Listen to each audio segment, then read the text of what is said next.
يلا. اهلا بكم في سبوتايه ماتش القمه اهلي وزمالك 1-1. مبروك النقطه. اقول لك مبروك النقطه ولا لا عمري ما هفرح على النقطه دي، بس انا راضي. مبروك يا كابتن عمار مبروك سيف. يعني هيكلموا معانا على ماتش الاهلي والزمالك كده. ماتش ثلاث تشكيلين كان مفاجاه بالنسبه لنا.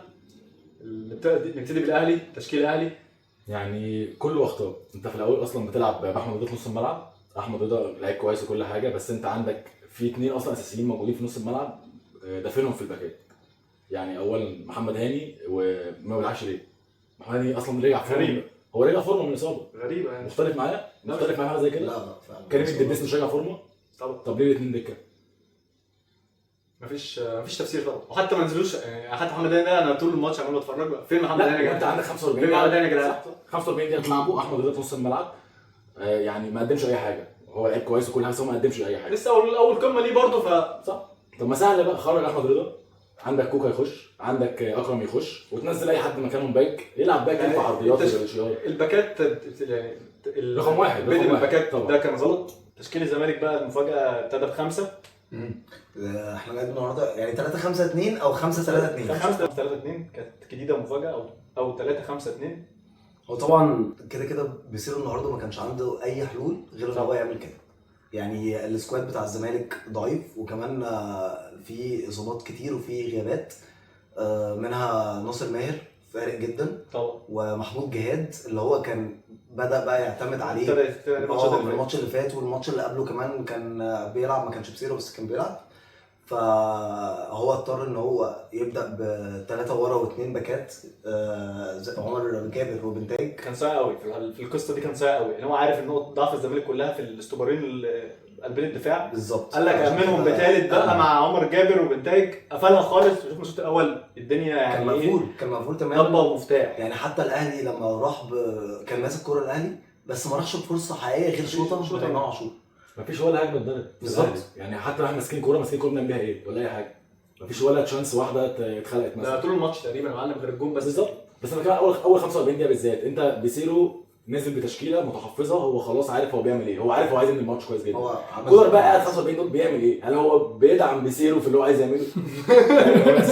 خلاص يعني هي بدايه الدنيا. لا هي الفكره في حاجه، هي الفكره ان انا يعني بين الشوطين متخيل ان كولر هيغير. اكيد متخيل وقاعد مستني التغيير. اكيد لقيت اللعيبه ينزلوا على الاقل، بس لقيت اللعيبه نازله زي ما هي. ويعني ضيعت تقريبا نص الشوط الثاني كمان. متاخر نص الشوط الثاني كمان مضيعه لحد لما يعني ابتدى ينزل بن شرقي نزل جاب لك جول. حصل. بس اللي حصل بقى بعد جون بن شرقي يعني جه على فكره من الاطراف برضه اللي هي لا بس في حته قبل الجون معلش. يعني انت جبت الجون في الدقيقه 72، التغيير اللي حصل في الدقيقه 61. هل معلش يعني اي حد فيكم شايف ان انت التغيير الوحيد اللي كانت ناقصه الماتش اشرف بن شرقي؟ لا طبعا. هو ده اللي كان ناقص الاهلي عشان يجيب جون؟ لا، مع ان هو اللي جاب الجون، بس هي مش دي اللي ناقصانا. وما غيرش الا بعدها اللي على الجون بتاع التعادل بتاع الزمالك. كان عنده حلول كتير بره ممكن هو ما فكرش في اي حل فيهم في الدقيقه 80 وتاخير واحنا بنلبس الجون. تاخير الاهلي للتغيير هو اللي خلى الزمالك يخش الجيم. الزمالك دخل ده كمان في تاخير التغيير. مشكلتي ان انت بعد ما جبت الجون لعبت الزمالك كده حصلت هزه كده 5 دقايق مثلا. بالظبط.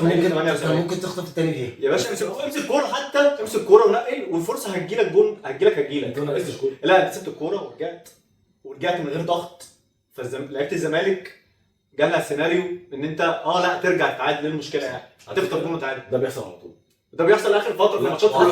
حتى في ماتش الذهاب هو كولر بيجيب الجون وخلاص يسيب الكوره. طب ليه؟ انت اصلا فريق قدامك. هو انا يعني مع احترامي الكبير ليهم، بس بالاسامي اللي موجوده هم مش هيهاجموا ومش جاي منهم ان هو يهاجم. هو عايز ما يخشش في جون، دخل في جون احاول اخطف بجون، ده اخره. انت طمعته. وانا بتفرج بعد الجون التعادل كمان بالذات، الزمالك طمعان في الماتش.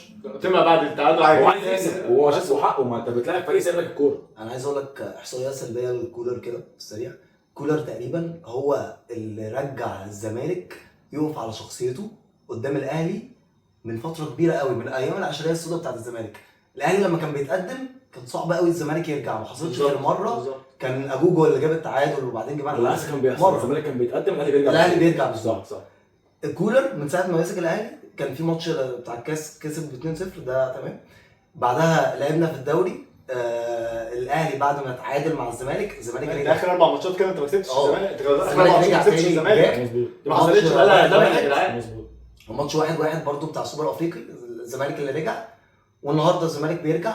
وكان في ماتش برضو واحد تقريبا قبل كولر، كان بتاع فرجاني ساسي، كنت بتتكلم عليه. كنت بتكلم عليه بعد ما فكولر دي احصائيه سلبيه ليه جدا للاهلي، عشان الاهلي دايما قدام الزمالك لما يجيب جول خلاص احنا المفروض نستنى الثاني والثالث واللعيبه بزمانك بتفك. انت بقى بادارتك وسبت رجع شخصيتك. دي بقى مش عند الزمالك بس، انا شايف بقى كاهلاوي بفرق عليها على طول. لا هي كولر في اي ماتش انت ممكن يعني بيرجع المحله قدامك عادي، بسبب انت فعلا بتجيب الجول مش بتهاجم تاني. اللعيبه نفسها مش عارف بقى هل تعبيرات مدرب ولا اللعيبه خلاص مستكفيه. مفيش، لو امام عاشور مش هو اللي هيجيب الجول والثاني والثالث احنا مش هنقدر 1-0.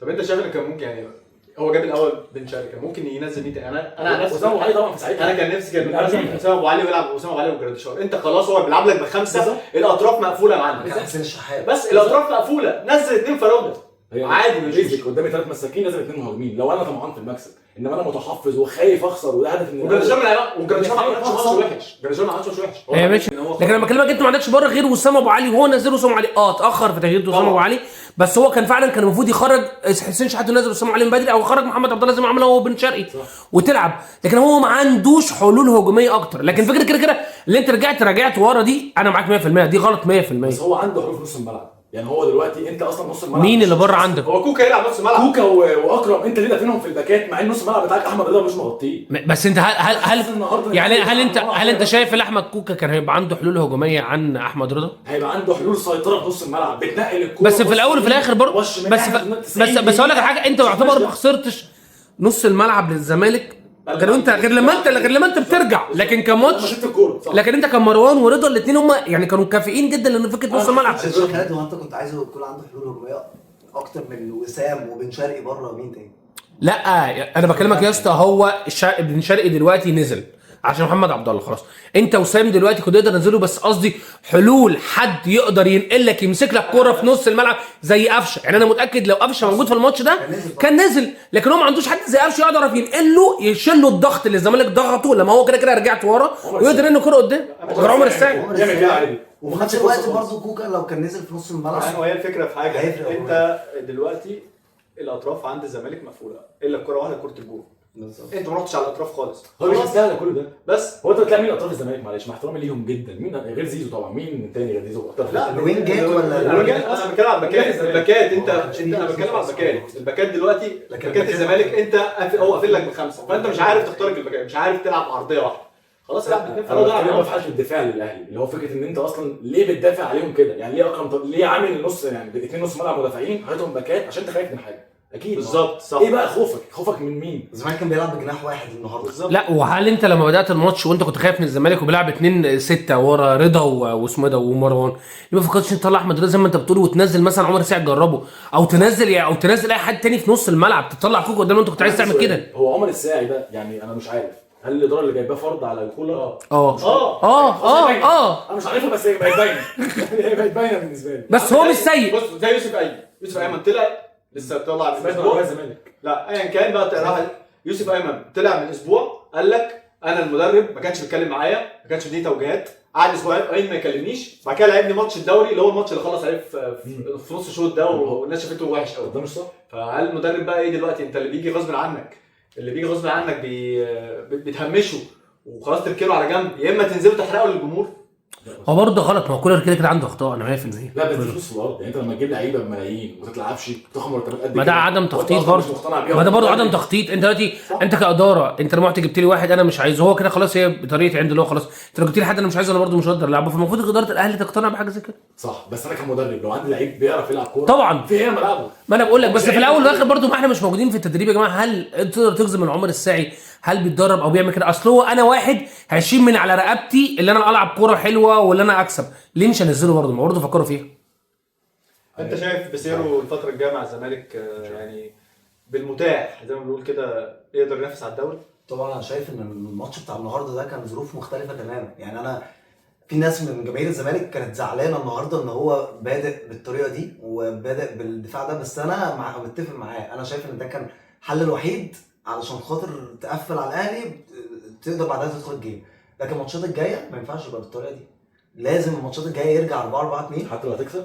ايه هو على فكره كورته مش يعني هو كمدرب هو حتى لو هتكسب بس هو بيعرف يكسب. انت بالطريقه دي انت عادي ممكن تجيب تسجل، بس انت عادي ممكن اي فرقه ترجع عليك في اي لحظه، اي فرقه. صح بس لو بتلعب الماتش الجاي احنا هنلعب زد، مش هينفع تلعب زد كده، مش هينفع. فلا انت برضه في الاول وفي الاخر الزمالك، ما انت عشان النهارده انت خلي بالك باسمك النهارده، انت الطبيعي السكواد ده والسكواد ده بين الشوطين عمل شغل كويس، ان هو نزل قرب الماتش. ايوه ما هو عشان كده بقول لك النهارده ظروف الماتش مختلفه، كان محتاج ان هو يقفل وبعدين بقى يبدا يخش في الجيم، لكن الماتشات الجايه ما ينفعش. لكن اتمنى ان هو بيفكر كده. بس انا حاسس ان هي حلوه الصراحه، وانا حاسس كمان ان هو لو لعب قبل الاثنين قدام سيف الجزيري ونصر المنسي مع بعض وزيزو في النص تحتيهم عشان تبقى احلى بكتير على الاقل الفتره عشان اللي مش حلو، زيزو عشان مش حلو. ما هو النهارده كوينجا ما حسيتش بيه، انا ما حسيتش بزيزو النهارده غير هو بيخش هو في متكتف هو متكتف اشوف زيزو متكتف ما كانش في حد بيسانده خالص.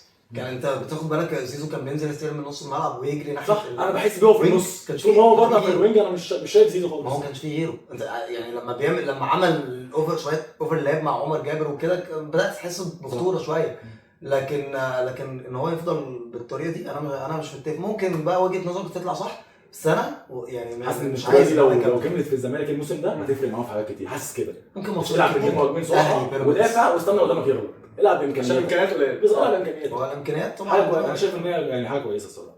مثلا ده كان كلامنا كده في سبوتات القمه بعد ماتش اهلي والزمالك. عايز بس اقول حاجه، اتفضل. كفايه كولر بجد، احنا مش هينفع نروح كاس العالم للانديه هو ما ينفعش نلعب كده، مش هينفع نلعب انتر ميامي بندافع ومش عارفين اصلا حتى نباصي باصين على بعض. انت لو جبت مدرب تاني دلوقتي ينفع يعمل حاجه؟ مستحيل. مين؟ مستحيل انت تجيب مدرب تاني دلوقتي كويس، بس مستحيل. انا شايف لسه في وقت تبني بس. وليه انا لو زي ما قلت لك في الماتش، انت ليه من دلوقتي مش متخيل ان لعيبه الاهلي خلاص استكفت من حوار الدوري ده وبتركز في خلاص منتوشه افريقيا النهائيه بالمدرب، خلاص دي الحاله اللي وصلوا لها، بيلعبوا كاس العالم للانديه وافريقيا بس. لو انا هو ما بقاش يلعبوا في نفس غير لو اليوم النهارده حلو في الدوري والدنيا ماشيه معانا 2 3 خلاص. ايوه ودي مشكله وده مش صح. انت ما كسبتش الزمالك ذهاب وعوده مش فاكر من سنه كام، دي اول مره تحصل من فتره كبيره جدا. ماشي، ما انت مش الطبيعي برضه ما هو الزمالك مش الفريق اللي انت تكسبه ذهاب وعوده طبعا بس دي ما حصلتش الاهلي من فتره كبيره، وظروف الزمالك النهارده يخسر تخش تكسب 2 و3. هو انا بيتكلم من ظروف صعبه طبعا ظروف انت انا فاهم اللي هو انت ما كسبتش الزمالك دلوقتي هتكسبه امتى؟ الزمالك في 2021 هو الزمالك والزمالك خد الدوري وانت كسبانه 5-3. انا مش معترض معاك صح، بس انا بكلمك اللي هو كمان يعني بتتكلم في سوبر افريقي وكاس مصر تقريبا، البطولتين دول انت بتلعبهم ضربات جزاء، هو كسب ماتش كسبت ضربات جزاء، فانا النهارده على الاقل انزل ادوس اوري ان انا اول دوري، انا هاخد الدوري. الزمالك لما خد كمان سوبر افريقي خدوا بالحظ ضربات الجزاء وانا كنت استحق المكسب. ده المفروض كان يحصل النهارده من اللعيبه على الاقل اللي هو كده اللعيبه مستكفيه، بس انا كلاعب المفروض ان انا ادوس على الزمالك عشان هم واقعين. ما هو ده ما هي دي المشكله. انا بكلمك بفكره ايه اللي كولر يا جماعه لما جه الاهلي ما كانش بيلعب بالكره دي. انت لما تلاقي تخاذل من اللعيبه ده دور المدرب اللي انت المفروض تقول له اطلع او تحسسه اللي هو مكانه مش مؤمن وتلعب كورتك حتى لو لعيبه حتى تستكفت. ما دي غلطه المدرب، انا بقول هو ده. بس في حاجه بس بقولها ما تنساش برضه، هو كولر برضه مش عايز ياخد الريسك.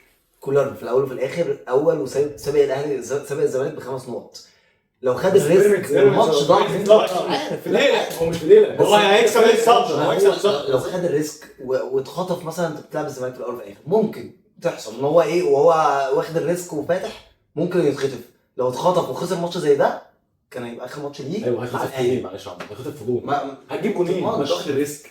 لا لكن هو ان انا استنى قدامي يخلص هي الفكره كلها. هي الفكره كلها ان الخطه بانت ان انت الزمالك مقفل وخايف منك، انت بقى ما خدتش الريسك وما خدتش وعملت تغييرات بدري ونزلت يعني ضغطت في شوط تاني، فدي النتيجه يعني الطبيعيه والنهائيه للمنظر اللي انت شفته النهارده. صح طبعا.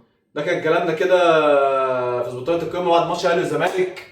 مبسوطين يا عمار ان انت معانا ان شاء الله بقى ايه. انا مبسوط ان انا معاك النهارده اول مره وبرنامج حلو يعني بتتفرج على كل حلقاته وربنا حبيبي ان شاء الله. مبسوط يا سيف.